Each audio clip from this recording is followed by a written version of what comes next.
Géolocalisé. Nous avons ici horodaté à l'immédiat que la personne paye pour l'obtention de sa carte n'importe laquelle. L'action, l'heure et la date est connue, enregistrée dans le système, dans la base de données. Géolocalisé, on nous donne l'endroit précis, automatique. Raison pour laquelle actuellement il est nécessaire de digitaliser la digitalisation de recettes publiques. Tant que nous n'allons pas digitaliser les recettes publiques, nous parlerons toujours de corrupteurs. L'unique façon actuellement de combattre cela, sans pourtant faire du mal à qui que ce soit, c'est la digitalisation des recettes publiques. Et quand nous digitalisons les recettes publiques, nous avons tout ça. Et nous avons même la traçabilité. Donc ça veut dire, nous avons même la traçabilité. Donc nous avons la géolocalisation. On nous donne l'endroit. Si la personne vit à l'UTT, il n'a pas besoin de se déplacer de l'UTT jusqu'à Brazza. Il peut payer depuis l'UTT. Ça rentre directement parce que nous avons une centralisation. Et cette digitalisation permet à ce que, à n'importe quel moment. Alors, qu'est-ce qui se passe? Qu'est-ce qui prouve? C'est la question que nous devons nous poser. Mais oui, nous pouvons mettre en place tout ça. Mais est-ce que l'argent ira directement dans la caisse de l'État? C'est la question que nous devons nous poser. Est-ce que cet argent, en payant, oui, j'ai eu mon ticket, est-ce que X ou Y ne va pas se le permettre de faire sortir le ticket comme d'habitude, comme nous connaissons les manies de certains? Alors, mais c'est simple. Souvenez-vous, mes chers compatriotes, mesdames et messieurs, pendant les délibérations des examens, qu'est-ce qui se passe? La majorité de nos enfants ont des codes. Souvent, ceux qui font l'examen, vous avez les codes. Et si vous avez le code, eh bien, vous interrogez tout simplement par WhatsApp, et plutôt par MTN ou Zen. On vous donne un code de l'État. Vous prenez le code qui est dans le reçu là, sur ce reçu plutôt. Vous passez là-bas directement. La centrale va vous renvoyer le texte pour savoir si l'État a reçu de l'argent. Ce n'est pas la magie. Ce n'est pas une chimère. Ce n'est pas une vue d'esprit. Ou encore, qu'est-ce que je peux dire? Il n'y a rien d'extraordinaire. Nous pouvons faire, ça fait partie des exigences actuellement de notre réussite commune. Nous pouvons le faire ensemble. Le grand problème, nous avons besoin de ces ministres capables de couper le pain et de donner à l'État ce que l'État l'a donné. C'est de mettre ça, la digitalisation des recettes de l'État. Quand on digitalise les recettes de l'État, personne ne peut se permettre. On ne parlera plus jamais de la corruption. Puis c'est quand j'ai payé, je viens juste pour faire mes empreintes, c'est fini. Le reste là, j'attends, je récupère. Et dans toutes les administrations possibles, cela peut se faire. Il nous faut juste un peu de patriotisme. Parce que le patriotisme nous entraîne à faire le travail de l'État, le travail de la patrie, faire le travail pour lequel tu as été nommé. Et si nous pouvons le faire à 75%, l'État nous dira merci à la fin. Le peuple, y compris moi-même, merci.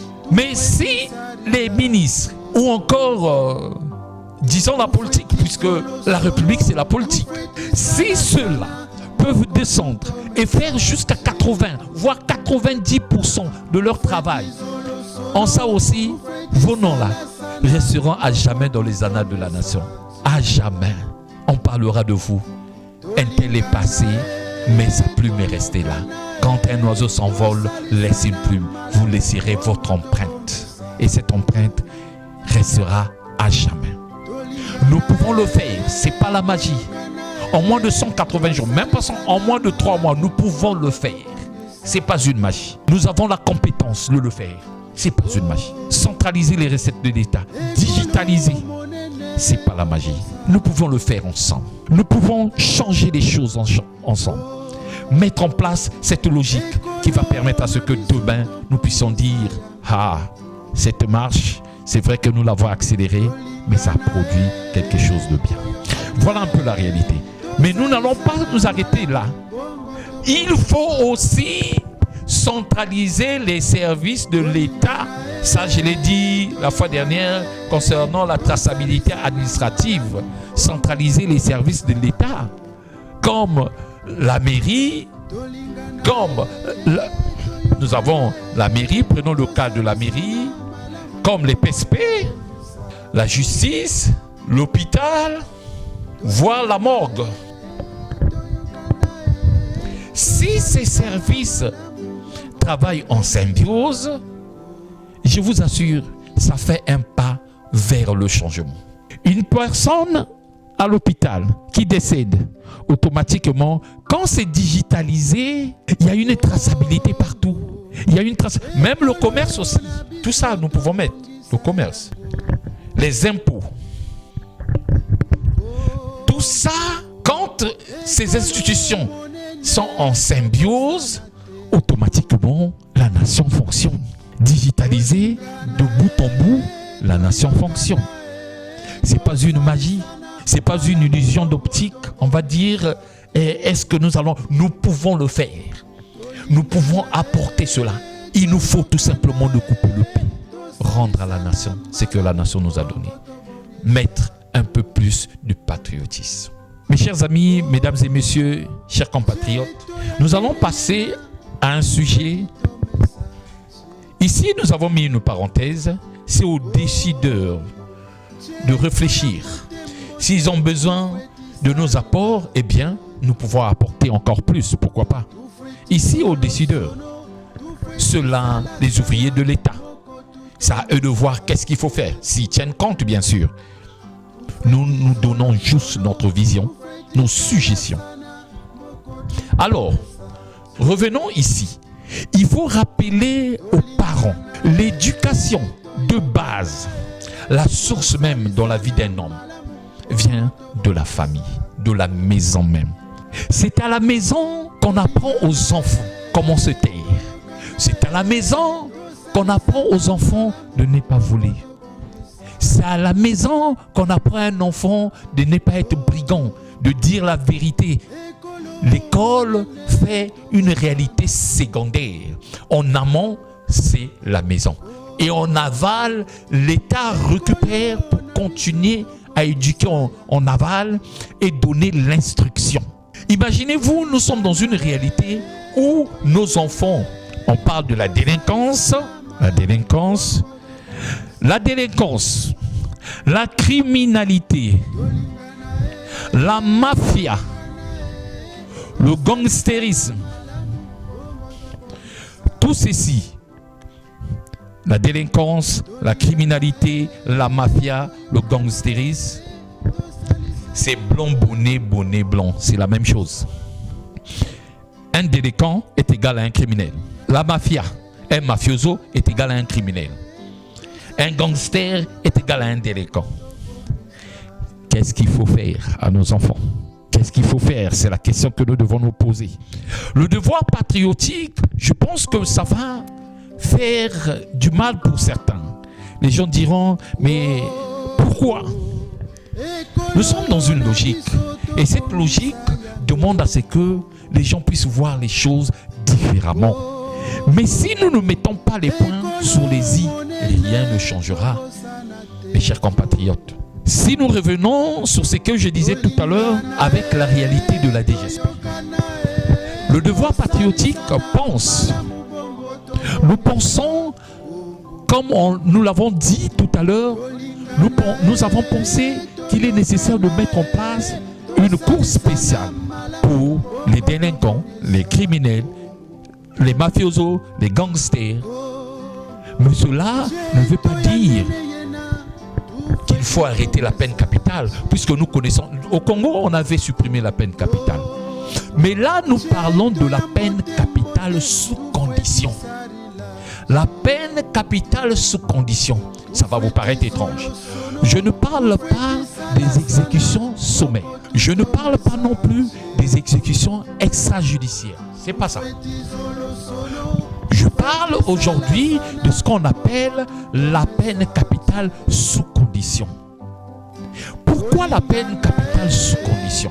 La peine capitale sous condition. Les gens vont se poser la question, pourquoi la peine capitale sous condition? Eh bien, si l'État pense demain qu'il faut mettre en place ce qu'on appelle la Cour de justice pour juger ces délinquants, soyons honnêtes.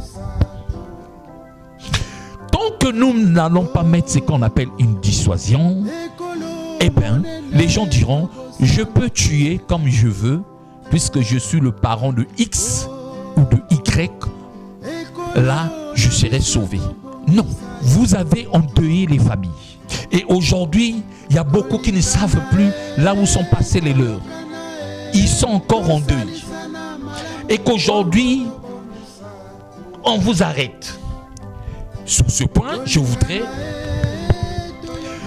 Il revient à ce qu'on appelle le pouvoir législatif et le pouvoir exécutif. Ici, nous avons proposition de loi. Ici, nous avons projet de loi. Ceux-là peuvent faire les propositions de loi. Et ici, le gouvernement peut faire ce qu'on appelle un projet de loi. Ce projet de loi qui mettra en place ce qu'on appelle la peine capitale sous condition. Je vais m'expliquer la peine capitale sous condition. Une personne, nous connaissons tous, actuellement la majorité ont été liquidés, des voyous. Mais ces gens-là qui ont tué, ils ont tué et c'était connu de toute la République. Un voyou du quartier qui fait du mal, qui a rendu la vie difficile à certaines familles, qui sont encore endeuillés jusqu'à aujourd'hui. Et si ce dernier est arrêté, et que si cela est avéré, que ce monsieur, ça veut dire, nous avons ce qu'on appelle l'homicide. L'homicide peut être l'homicide, que ce soit l'homicide ou assassinat ou meurtre, c'est la même chose. C'est la même chose. Mais il y a ce qu'on appelle l'homicide volontaire ou involontaire. Mais si la cour, avec les preuves, démontre que ce dernier a tué, il a eu un homicide volontaire.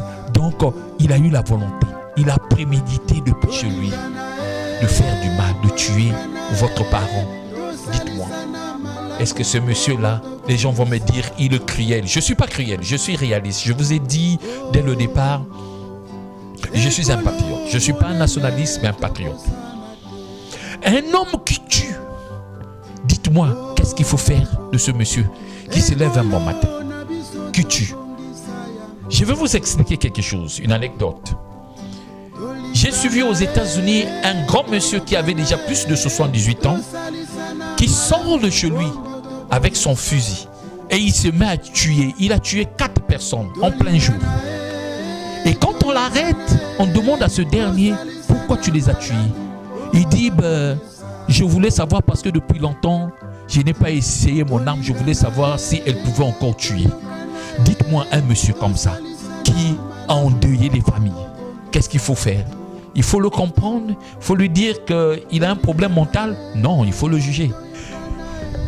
Quand on met la dissuasion, l'unique personne, cette dissuasion, toute personne va se retenir. C'est-à-dire, la personne qui dira, si je fais du mal, voici ce qui va m'arriver. Si je tue, voici ce qui va m'arriver. Je ne serai pas exempté. Et ça, quand l'État, vous tuez un être humain, vous qui estimez avoir le droit sur la vie et la mort des êtres humains, vous tuez un être humain et l'État récupère votre vie. C'est un homicide, oui, homicide, parce que l'État a tué, homicide, mais un homicide légal. C'est un homicide légal. C'est un homicide légal. Puisque vous tuez, vous ôtez la vie d'une personne et l'État s'occupe de vous. On vous juge, eh bien, la procédure est là. On vous ôte la vie aussi. Ça permet qu'il y ait une jurisprudence pour tous ceux qui sont autour. Chaque personne dira, ah, si nous faisons ceci, ah, voici ce qui va nous arriver. Ah, attention, ne faites pas ça. Mais autre temps, je voudrais quand même clarifier une chose. Ici, les deux pouvoirs, Si les deux pouvoirs légalement votent, les deux pouvoirs votent et demandent à ce qu'il faut légaliser la peine de mort ou encore disons la peine capitale sous condition, cela, vous avez la loi. La loi ne dispose que pour le futur. La loi ne dispose que pour le futur. C'est-à-dire, la loi n'a pas effet rétroactif. La loi n'a pas effet rétroactif. C'est-à-dire, une personne, aujourd'hui, on prend une loi. Aujourd'hui, nous sommes le 26. Une loi vient d'être promulguée le 26 avril. La loi vient d'être promulguée le 26 avril. Et Monsieur X a commis le 25 avril. Monsieur X ne pourra pas s'inquiéter. Pourquoi? La loi n'a pas effet rétroactif. La loi là ne dispose que pour le futur. Ça dispose que du 26 au-delà.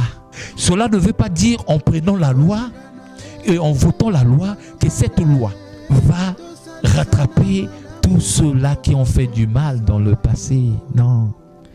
Que ça soit dans toutes les administrations. Voilà pourquoi nous parlons de réformes. Les réformes, quand elles sont prises, les réformes ne sont pas là pour faire du mal à X ou Y. Ce sont les lois. Que ça soit ici, que ça soit là, dans toutes les administrations. Les réformes sont prises, oui. Les réformes ne sont pas là pour faire du mal à X ou à Y. Les réformes sont là pour le futur, puisque la loi ne dispose que pour le futur. La loi ne vous rattrape pas dans le passé, n'a pas effet rétroactif. La loi ne suit pas ce qui s'est passé dans le passé. Ça, c'est à la justice de s'en occuper. Mais la loi est là, juste, elle dispose pour le futur. Raison pour laquelle il est nécessaire pour nous qu'il y ait une prise de conscience à tous les niveaux, qu'il y ait une prise de conscience afin que les gens puissent voter. Et Dieu merci, au niveau de l'exécutif, nous avons plein de ministres qui sont dans l'exécutif, dans le législatif. Donc de part et d'autre, que ce soit des propositions de loi ou des projets de loi, c'est pour le bonheur de tout le monde. Alors, nous allons passer à une réalité. C'est vrai que cette réalité va toucher une sensibilité. On ne construit pas une nation en priant. Certainement, les gens vont me dire, mais comment ça? On ne construit pas une nation en priant. La prière, nous sommes tous la majorité. Nous avons des chrétiens, beaucoup des religions diverses. Mais on ne construit aucune nation au monde.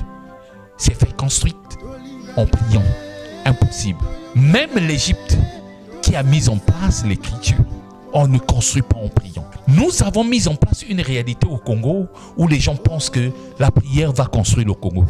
La prière ne construira jamais le Congo. Jamais la prière construira le Congo. Je voudrais en profiter de l'occasion. Un pasteur patriote, un pasteur, le pasteur, comment on l'appelle, Castanou. Le pasteur Castanou a laissé une empreinte. ARCPCE a laissé une empreinte là-bas. ARPCE a laissé une empreinte là-bas. Mais l'empreinte qu'il a laissée, c'est une empreinte patriotique. Vous n'allez pas lui dire, lui qui est pasteur, que c'est Dieu qui a fait qu'il puisse construire. Non, c'est le travail. Ce n'est que le travail qui peut faire.